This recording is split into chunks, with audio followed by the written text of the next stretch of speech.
श्री भक्तमाल जी को घर पर विराजमान कीजिए और नित्य रात्रि में ठाकुर जी को शयन कराते समय, हम कह रहे हैं दिन में आपका नियम बन पाए तो बहुत अच्छी बात है, ऑफिस जाने से पहले, कॉलेज जाने से पहले, स्कूल जाने से पहले आप अपना नियम करो, बहुत अच्छी बात है। लेकिन अगर दिन भर आप बहुत व्यस्त रहते हैं, नहीं कर पाते हैं, तो आप अपनी सेवा का विस्तार रात्रि में कीजिए। ऐसा भी होता है कि सुबह विस्तार से आप सेवा नहीं कर पाते तो रात्रि का शयन विस्तार से करो ठाकुर जी का, ठाकुर जी को उसमें सुख मिलेगा।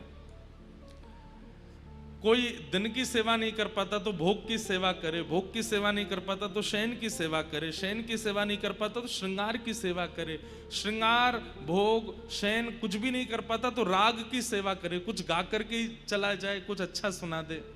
और कोई भी सेवा अगर आपसे नहीं बनती है तो हमारी कही बात मानिए, भक्तमाल जी घर लाओ और ठाकुर जी को रात्रि में जैसे बालक को एक कहानी सुनाते हैं उसी से ही उसको नींद आती है, ऐसे ही भक्तमाल जी के एक भक्त की किसी का भी चरित्र खोल करके ठाकुर जी को सुनाओ।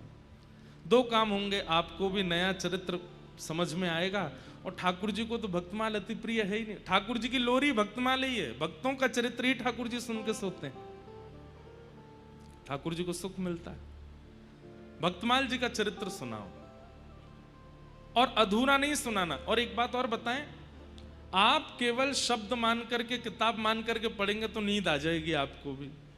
आप उस चरित्र को पढ़ते समय बिल्कुल उसके दृश्य को अपने नेत्रों के आगे देखो, ठाकुर जी को दिखाओ, पूरा चरित्र सुनाओ और एक चरित्र पूर्ण होते ही फिर ठाकुर जी सो जाएंगे।